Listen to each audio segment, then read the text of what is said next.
The plane carrying former President Rodrigo Roa Duterte took off at 11:03 p.m. this evening and exited Philippine airspace.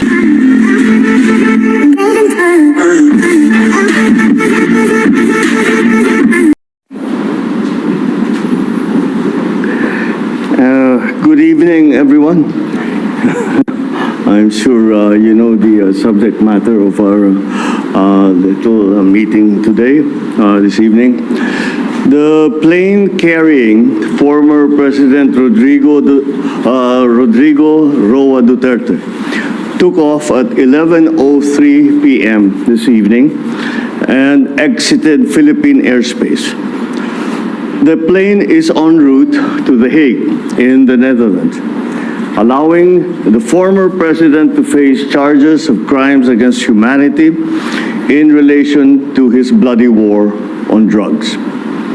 The former president was earlier placed in government custody at Villamor Air Base after his common law wife, Hanilet Avancenia, and members of his entourage arrived at 9:20 this morning from Hong Kong on Cathay Pacific flight number CX-907. Mr. Duterte was arrested in compliance with our commitments to Interpol. Hours before his arrival, Interpol Manila received an official copy of the ICC warrant. This prompted the Prosecutor General of the Department of Justice to serve the warrant. Interpol asked for help, and we obliged because we have commitments to the Interpol, which we have to fulfill. If we don't do that, they will no longer help us with other cases involving Filipino fugitives abroad. This is what the international community expects of us as the leader of a democratic country that is part of the community of nations. So I'm sure that the details that surround this what has happened today are familiar to you. I just wanted to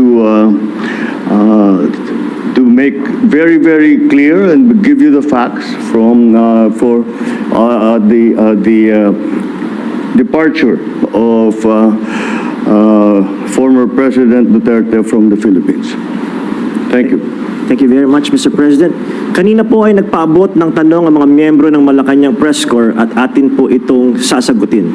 Question number 1. Mr. President, meron po bang pisikal na kopya ng warrant of arrest laban kay dating Pangulong Rodrigo Duterte mula sa ICC?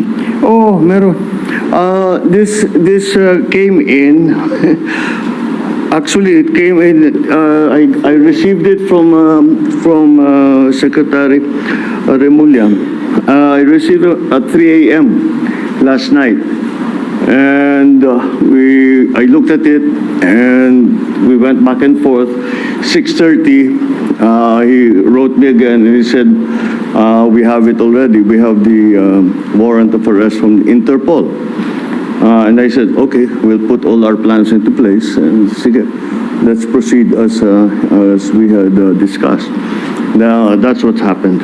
So yes, there is a very clear document that will explain that will explain the basis on how we conducted this arrest of former President Duterte. Sir, is it okay if we give them a copies of the arrest warrant, photocopies of the arrest warrant? Would that be possible?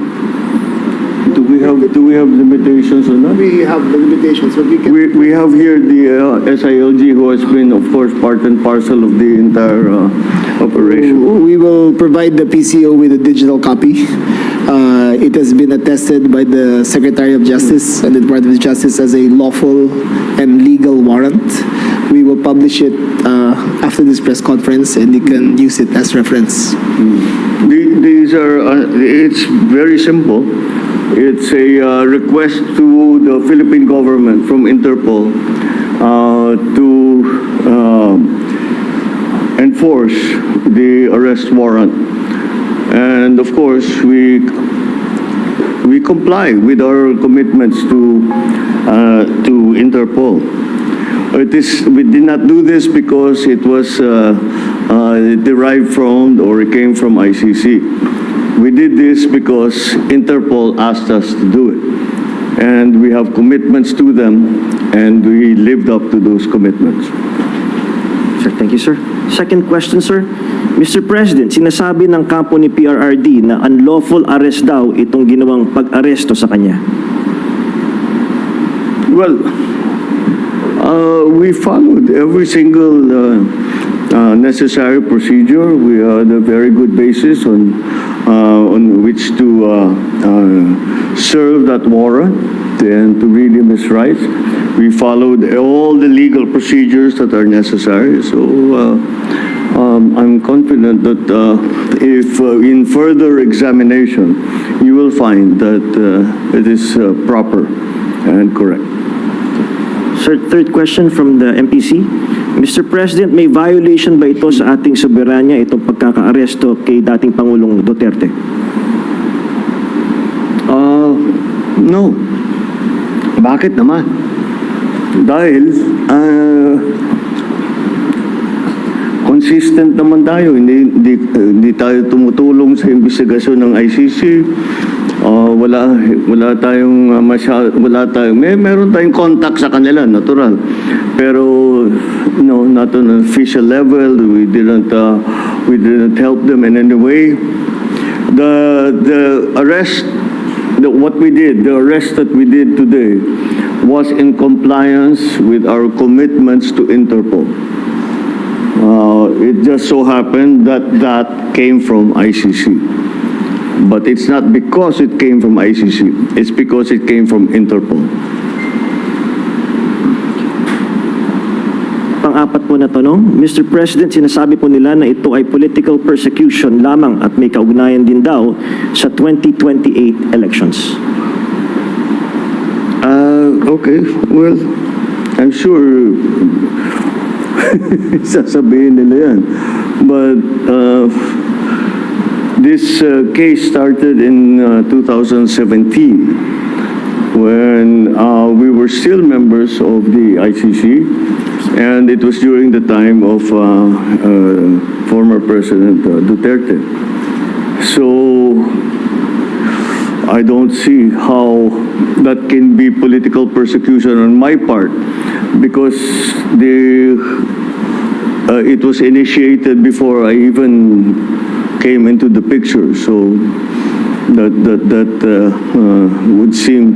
But once again, we have to recognize that, you know, of course, it's natural for people to put lalagyan ng politika, kulay ng politika. Pero sinundan lang natin yung ICC, yung Interpol. Hindi natin kinakausap yung ICC. Marami silang hinihingi sa atin ng mga dokumento, wala kaming binigay. Yun lamang, hindi natin mahindian ang Interpol. Pag sinabi sa atin, tulungan nyo kami, kailangan namin kunin itong taong ito. Dahil, kung maalala ninyo, lahat ng mga tumakas dito sa Pilipinas, kagaya ni Alice Go, kagaya ni Arnie Teves, kung sino-sino pa, pati naman yung mga human trafficking sa Myanmar, pati sa mga nadadamay. Sinong tumulong sa atin para makita natin yung mga ating kababayan na inaapi at ginagamit sa masamang paraan? Ang Interpol. Kaya naman, dapat naman tayo, pagka sinabi sa atin, tulungan nyo kami sa ganito, tumulong kayo. Kaya naman, ganun ang ginawa natin. Maraming salamat, Mr. President, sa paglilinaw ninyo. You want to ask another question? President, take one question, sir. All right, sure. Sir, there are calls for people power. There are, in fact, as we speak, protest actions ongoing. Would you like to address the supporters of the former president? The supporters of the former president? Well, you know, again, the government is just doing its job. Wala namang, it's not because it's one person or another that we do the things that we do. Maybe sa nung mga nakaraan na mga administrasyon, baka ganun ang ginagawa. Pero para sa akin, hindi naman ganun. Sumusunod tayo sa batas. We are a member of the community of nations. We must live up to our responsibilities, to the commitments that we have made to the community of nations. And that is what's happened here. Politics doesn't enter into it. Bakit? Why that? He's never going to be a candidate for anything. Why go after him? Di ba? At saka 2017 pa ito, wala pa ako. Civilian pa ako nun. So this is what this is the evolution of his case, and this is where we end up. Yeah. All right. Thank you very much, Mr. President. Thank you. Thank you. Good evening. Thank you.